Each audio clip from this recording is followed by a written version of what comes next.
Bonjour à tous.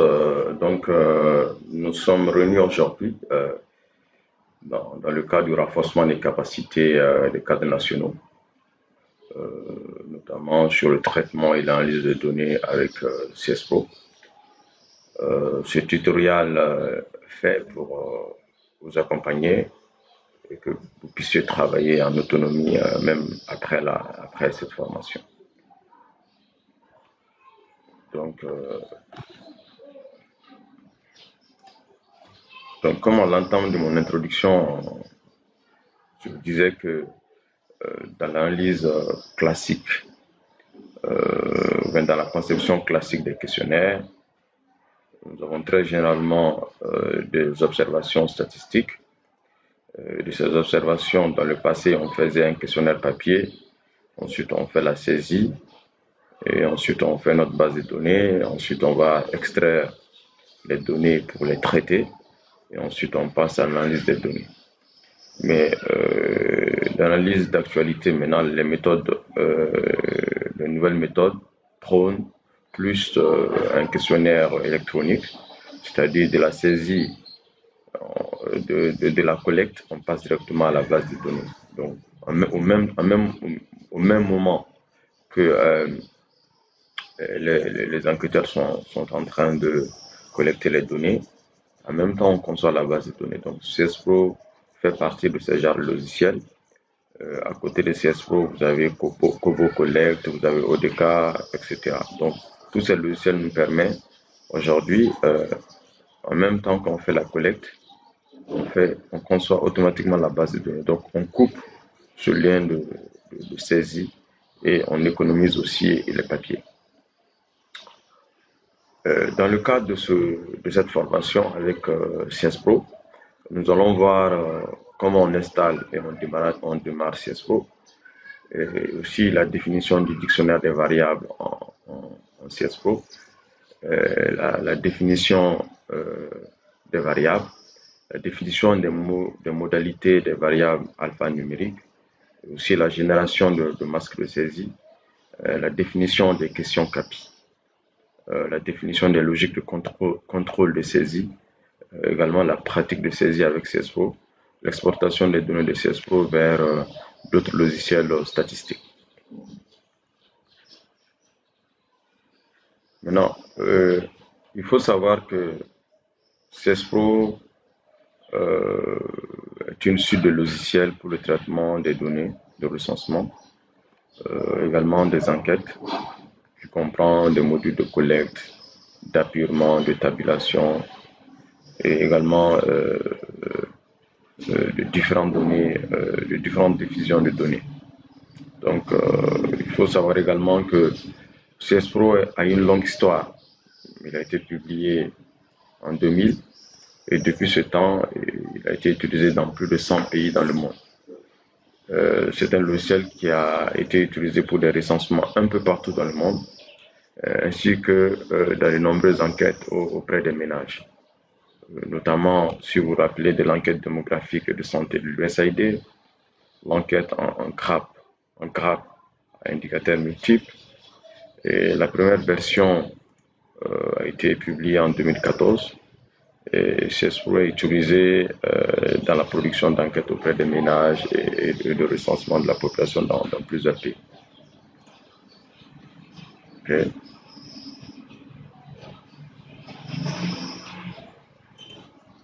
Maintenant, comment on installe CSPRO? Donc, il peut être téléchargé à l'adresse suivante, www.census.gouv. Donc, vous suivez ce lien. Et pendant cette formation, on va utiliser la version 7.7. Donc, je vais vous mettre à disposition cette version. Donc, pour installer CSPRO sur un ordinateur, on lance le fichier exécutable. Donc, ce fichier que vous allez télécharger, CSPRO.7, vous l'exécutez et le processus d'installation vous guide dans une série de boîtes de dialogue qui vous invite à saisir les informations de configuration au fur et à mesure. Donc, à la fin de l'installation, il va avoir automatiquement un raccourci du logiciel qui va apparaître dans le bureau avec son icône. Et le démarrage de CSPRO se fait à partir du raccourci. Donc, quels sont les avantages de CSPRO? c'est facile d'utilisation avec une aide bien détaillée et agrémentée d'exemples. CSPro aussi permet le traitement des fichiers hiérarchiques avec plusieurs niveaux. On va voir ça. Il est gratuit et ce logiciel ainsi que sa documentation sont gratuits en ligne, quoique une inscription en ligne avec l'adresse email étant souvent exigée.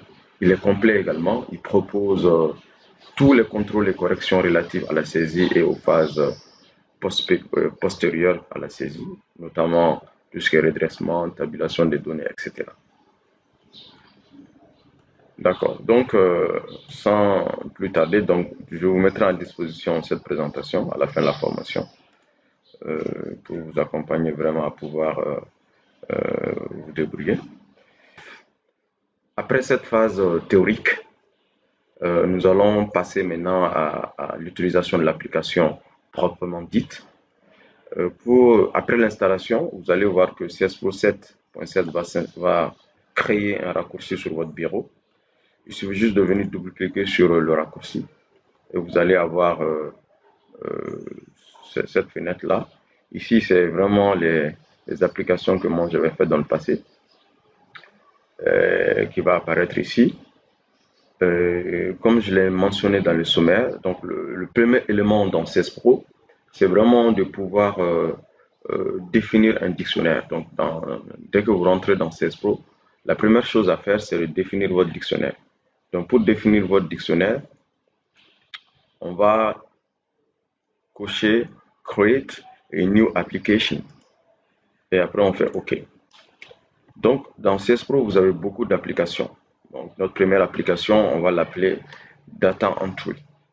Le Data Entry Application permet d'ajouter, de modifier, de vérifier et d'afficher des données questionnaires. Donc, il offre aussi, entre autres, la possibilité de créer un nombre illimité de formulaires, donc écran ou écran de saisie qu'on appelle généralement.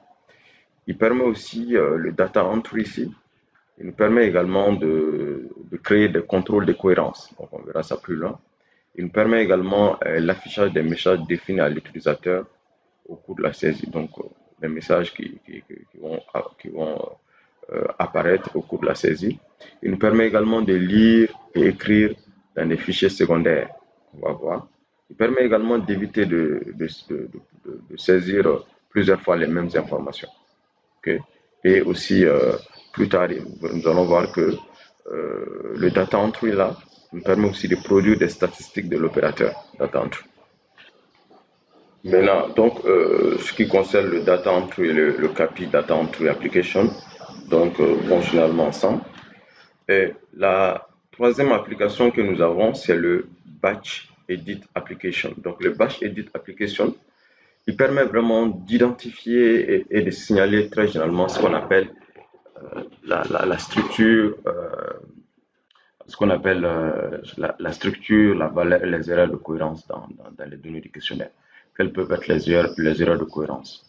Il permet également le batch editing.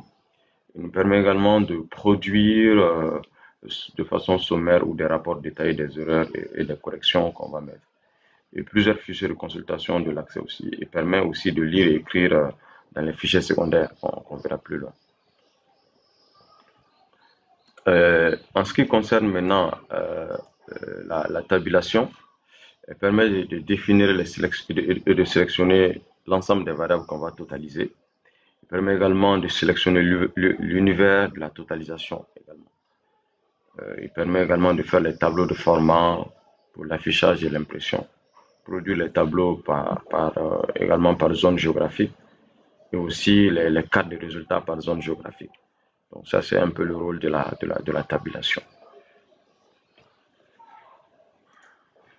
Donc nous, comme je l'ai dit, ce qui nous intéresse, le premier, c'est de créer le data dictionnaire. Donc là, le premier élément dans CSPro, c'est de créer notre dictionnaire. Donc le dictionnaire définit un peu l'organisation hiérarchique des fichiers des fichiers simples ou complexes. Il définit également, comme nous allons voir, les niveaux hiérarchiques. Donc l'article de l'identification, les dossiers, les champs ou les variables, les ensembles de variables, et aussi les catégories de valeurs et les catégories de valeurs. Okay. Voilà. Donc ça, c'est un peu ce que le data dictionnaire va nous faire. Donc, on va commencer par l'entrée de jeu. Nous allons définir notre dictionnaire. Donc, je reprends une fois après l'explication.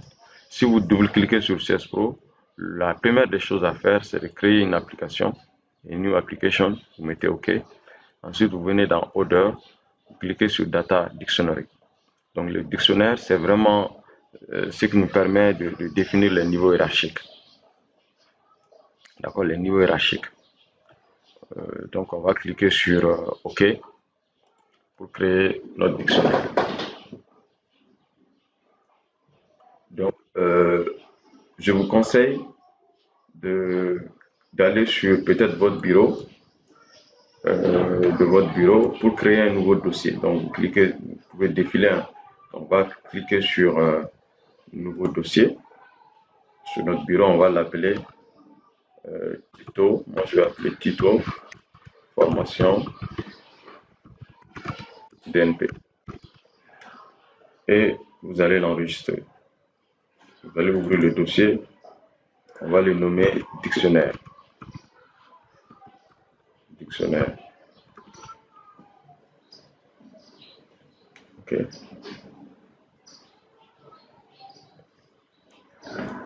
Bon, je préfère que comme nous allons utiliser dans le cadre de cette formation l'enquête ménage, de la population, donc je préfère que vous mettiez questionnaire ménage. Donc on va noter questionnaire ménage.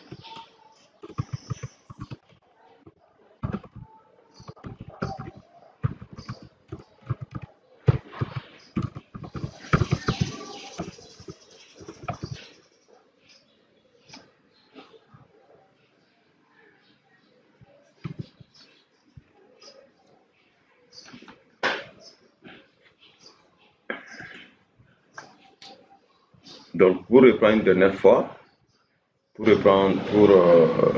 commencer à travailler avec CS Pro, donc comme je l'ai dit, vous double-cliquez sur CS Pro et vous prenez Create a new application. Après, vous prenez OK.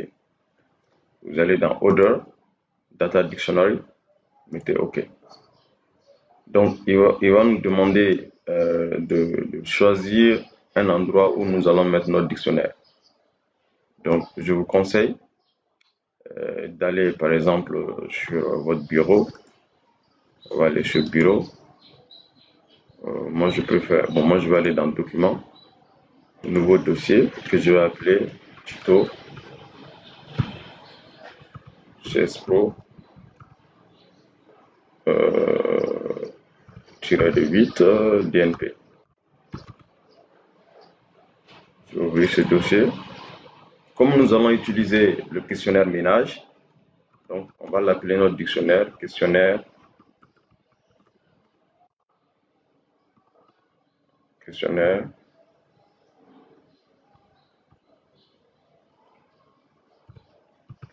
ménage. Et après, vous mettez enregistrer.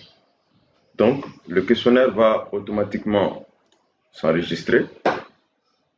Donc, si le questionnaire s'enregistre, comme je l'ai dit,